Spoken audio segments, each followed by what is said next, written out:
Chers amis, chers parents, chers invités, messieurs et dames, bonjour. Aujourd'hui, je suis vraiment très heureuse et très flattée d'être avec vous, d'être en face de vous, d'être dans le quartier de Grand-Anse, ce quartier qui a vu naître mes ancêtres du côté de mon père. Moi, Madame Monique Brudet, épouse Beaujour, je suis mère d'un petit garçon, Denis Claude, ici présent.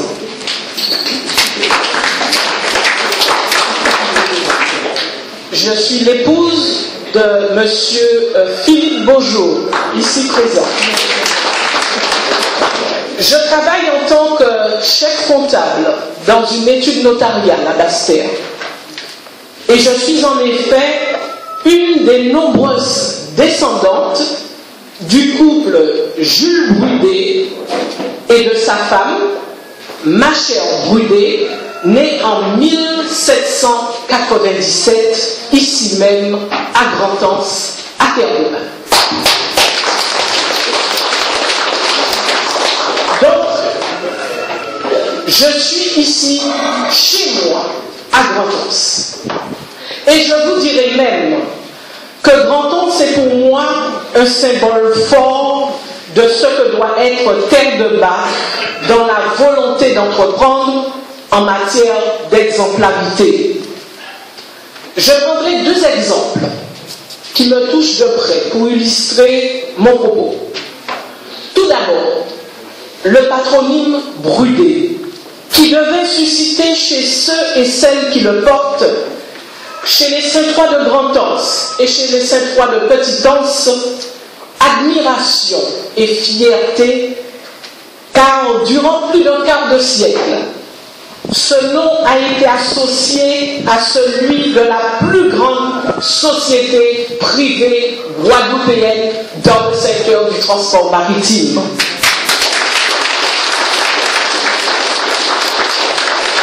Avec des capitaux guadeloupéens, mais je dirais uniquement Saint-Trois. Nous, Saint-Trois, nous avons démontré dans cette aventure que nous étions capables de nous mettre ensemble, de nous entendre pour faire d'une entreprise de chez nous l'un des fléaux dans son secteur d'activité. Ensuite, Monsieur Feu Brudet Benoît, que vous tous connaissez sous le surnom de Adeneur. Mon grand-père, il a quitté Grand-Anse pour s'installer à Petite-Anse. Il s'est marié en 1922 avec Madame Feu Petit Marie-Claire, ma grand-mère. Il fut donc, en ce temps-là, en avance sur son époque, car son mariage a symbolisé l'union entre Grand-Anse et Petite-Anse. Nous sommes donc à Terre-de-Bas une grande famille, où ce qui nous unit doit primer sur ce qui nous divise. Nous devons toujours avoir cela en mémoire. Nous ne devons jamais l'oublier. Ce qui nous unit doit primer sur ce qui nous divise. Et quand j'entends un des candidats prôner la division en disant ici de voter pour lui, ou que les habitants de Grand-Anse et leur maire en mars 2014, je suis estomaqué. Qu'il fasse preuve d'autant d'irresponsabilité dans ses propos. Il exacerbe les divisions de notre temps au lieu de mettre en avant la cohésion sociale. Alors de quoi parle-t-on? Lors des prochaines municipales, il ne s'agira pas d'élire un maire de Grand-Anse ou un maire de Petite-Anse. Il s'agit d'élire un maire pour Terre-de-Bas.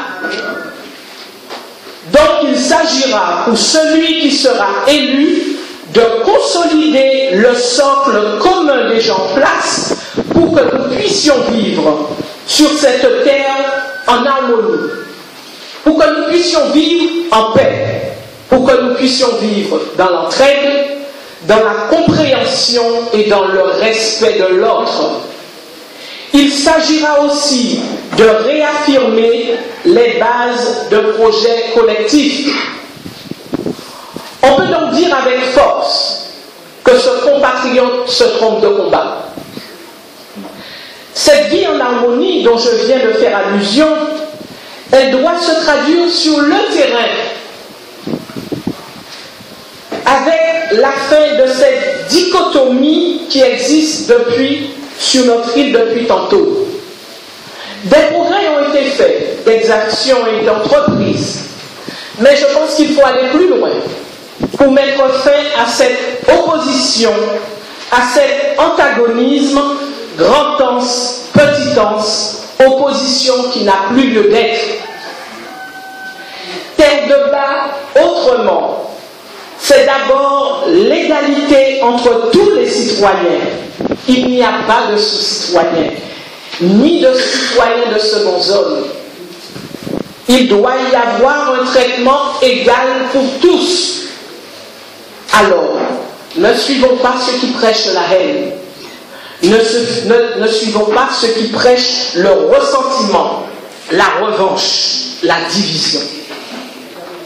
Mais dire en postulat que les deux bouts doivent être traités équitablement nous a obligés, nous a formés, forcés et nous a engagés à avoir un programme réfléchi, un programme pensé, un programme élaboré pour notre commune.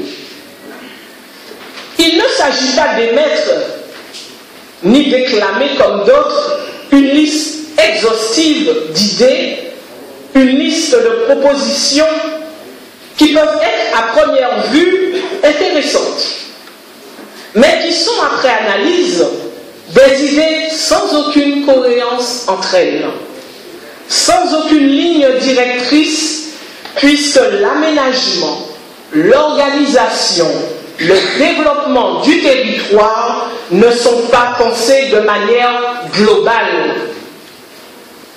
De plus, ces idées se trouvent être le plus souvent déconnectées de notre réalité socio-économique. Il ne s'agit pas, sans prendre en compte des finances communales, il ne s'agit pas de dire à qui veut l'entendre, je vais faire pour que les gens rêvent. Nous, en tout cas, le programme que nous défendons ne pouvait être décliné sans tenir compte de la réalité économique de notre commune. Aussi, qui mieux qu'une comptable pourra en tenir compte? Qui mieux qu'une comptable pourra contrôler et maîtriser les finances publiques? Qui mieux qu'une comptable pourra monter les dossiers de financement? Nous ne sommes ni des illusionnistes, ni des populistes. Nous sommes des gens sérieux. Or, nous savons d'ores et déjà que la commune de Terre de Bas n'a pas de capacité d'investissement. Notre programme se devait de tenir compte de la réalité démographique de Terre de Bas. En effet, en 25 ans, la population a diminué de moitié. Il y a peu de jeunes sur place. Vous savez qu'il y a de moins en moins de naissances. Notre projet, c'est de tenir compte des réalités sociales et économiques de Terre de Bas. Le chômage est permanent et grandissant. La pêche est en perte de vitesse. L'agriculture vivrière et maraîchère, de même que le petit élevage traditionnel, ont quasiment disparu. Enfin, notre multiprogrammation se devait aussi de tenir compte des bouleversements administratifs qui se sont opérés depuis janvier 2014 avec notre entrée dans la communauté d'agglomération du site d'Aster. Monsieur Calix vous a tout expliqué. Non, nous pas qu'à vendre chaque dans sac. On ne vient pas aux élections pour vendre du rêve pour du rêve. Par contre, nous croyons tout en restant réalistes. Nous croyons en un terre de bas qui se développera économiquement avec nous et pour vous. Nous croyons en un terre de bas qui sera un modèle d'aménagement intégré dans la nature et dans son environnement. Nous croyons en un terre de bas qui verra le retour des siens. Nous croyons en un terre de bas qui se développera, qui développera les énergies nouvelles. Nous croyons aussi en un terre de bas qui arrivera à utiliser la communauté d'agglomération du Sud-Basse-Terre comme un levier pour mener à bien certains des projets qui nous tiennent à cœur. Et là, nous disons que tout est possible. Mais pour y arriver, il faut travailler avec méthode. C'est pourquoi nous avons établi une feuille de route où la rigueur et le sérieux seront de mise pour atteindre les objectifs que nous nous sommes fixés. Aussi, pour la mise en œuvre de cette feuille de route et pour le suivi des affaires communales, l'équipe qui m'accompagnera est composée de gens responsables, de gens dévoués et de gens compétents, où l'intérêt de terre de bas passera toujours avant toute espèce de parti pris, où l'intérêt de terre de bas passera toujours avant toute espèce de combine, où l'intérêt de terre de bas passera toujours avant toute espèce de petit arrangement.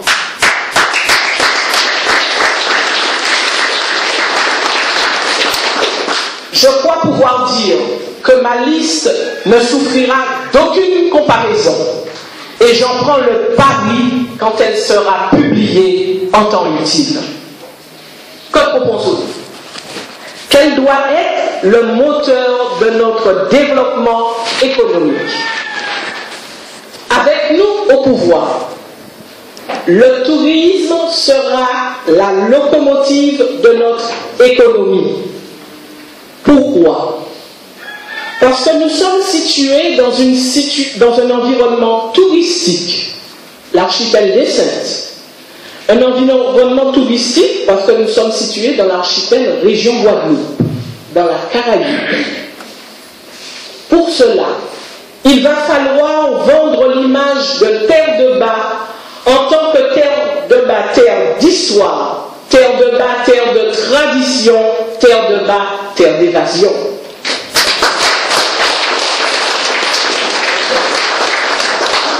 Nous avons des potentialités inexploitées. Il y a des ruines et des vestiges comme l'habitation Fidelin, on appelle poterie. Il y a aussi l'artisanat avec le salako et la nasse en bambou. Nous sommes ici dans un carrefour des cultures avec l'Asie. Il y a une forêt xérophile préservée. Il y a la plus grande plantation de broadène de la Caraïbe. Il y a des points de vue uniques et exceptionnels sur les îles et îlots qui nous entourent.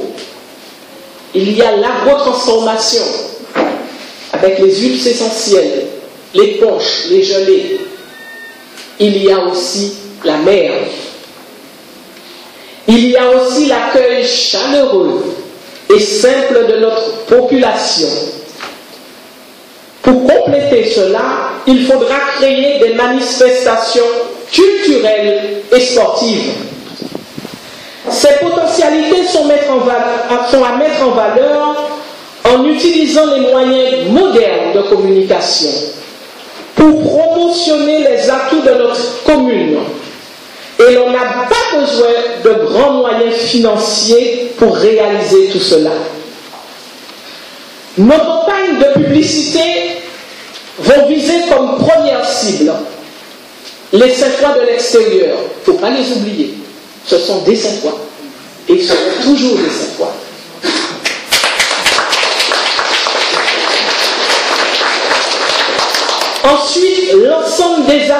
population et des habitants de la Guadeloupe.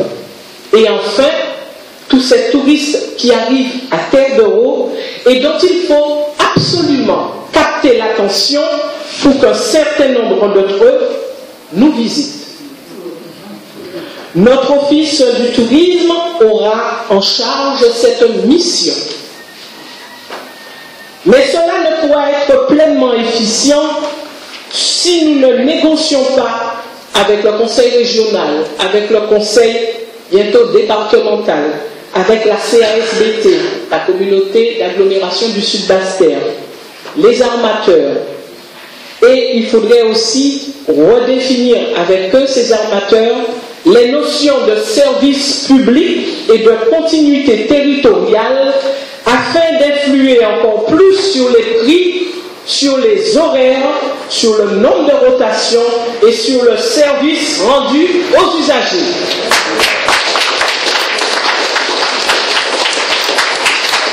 Nous nous battrons aussi pour que la continuité territoriale prenne en compte tous ces Saint-Trois qui, pour des raisons professionnelles, ont été amenés à résider dans une autre commune que Terre-de-Bas.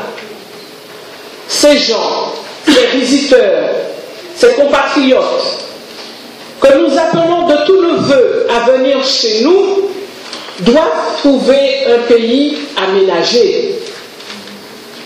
Mais nous resterons fidèles à notre devise, qui est de faire bien avec peu.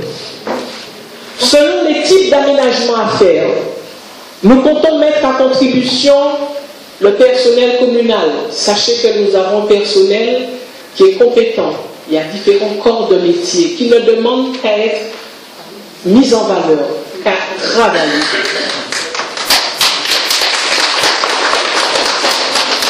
Nous mettrons en contribution les associations, les chantiers d'insertion qui nous aideront à mettre en place à chaque fois que ce sera possible, ainsi que l'ONF, quand nous aurons de gros chantiers.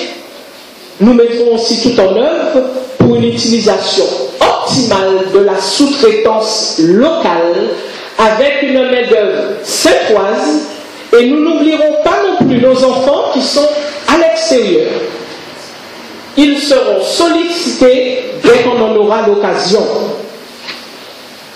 Il sera donc nécessaire de terminer au plus vite le port de l'Anse des Mûriers. Ce port de l'Anse des Mûriers doit être notre vitrine. Nous allons redéfinir et matérialiser les différentes zones d'activité.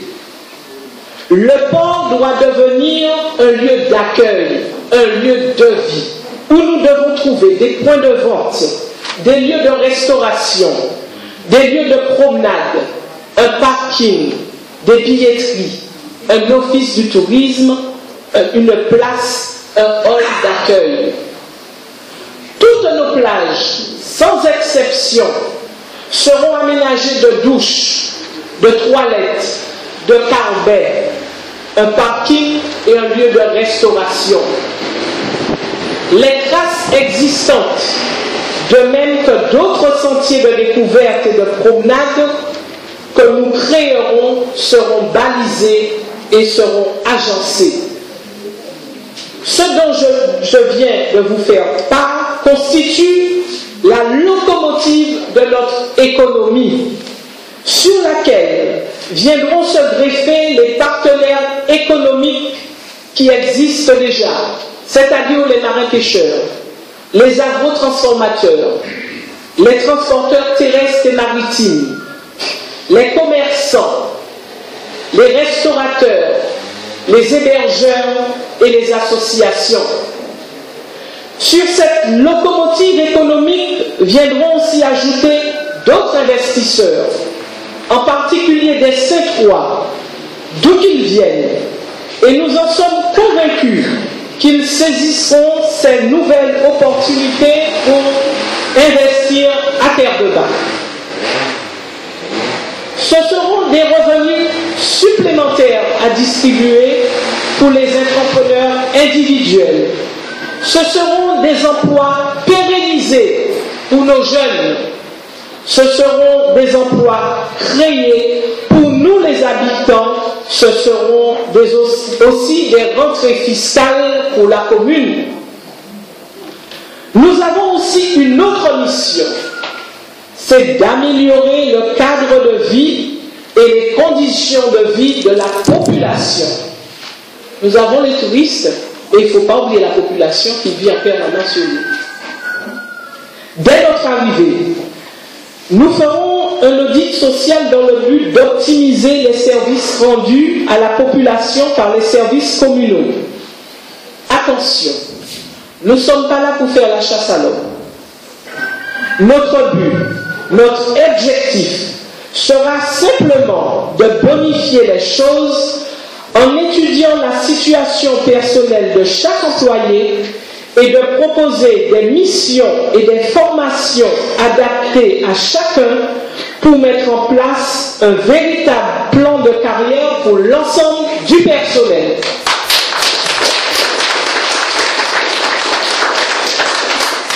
Notre investissement en matière de formation ne s'arrêtera pas là. Les actions en faveur des enfants seront primordiales. Il nous faut agir à la base.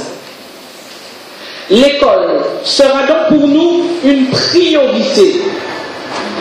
Il faut que coûte que coûte, maintenir l'existant et faire de l'école maternelle et primaire une école communale de l'excellence et du futur avec le développement des technologies nouvelles et l'apprentissage des langues.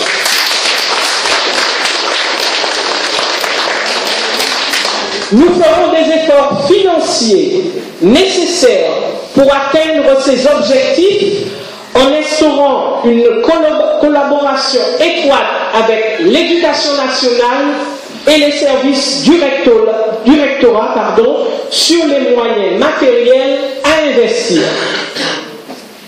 De plus, les activités éducatives, que nous devons mettre en place pour nos élèves dans le cadre de la loi se doivent d'être sérieuses et enrichissantes.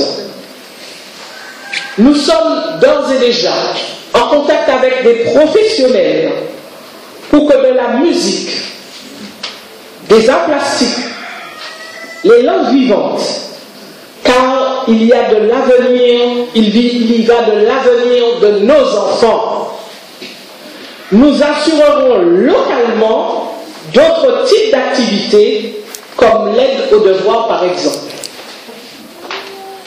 Nos habitants ont besoin d'un CCAS, c'est-à-dire d'un centre communal d'action sociale, car nombreux de nos compatriotes sont en difficulté pour leur traitement de leurs dossiers. Ils sont nombreux aussi à être en difficulté sociale et financière. Donc, nous serons là à leur côté.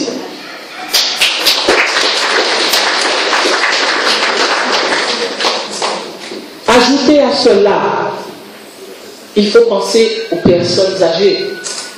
Nous avons le dispensaire qui n'est pas fonctionnel dans son intégralité.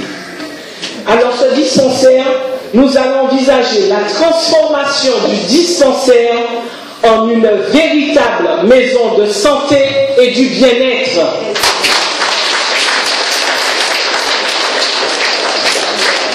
Avec la venue de praticiens spécialistes en vacations chez nous et l'aménagement dans ce bâtiment d'une salle de première urgence pour un patient dans l'attente d'une évacuation sanitaire par hélicoptère.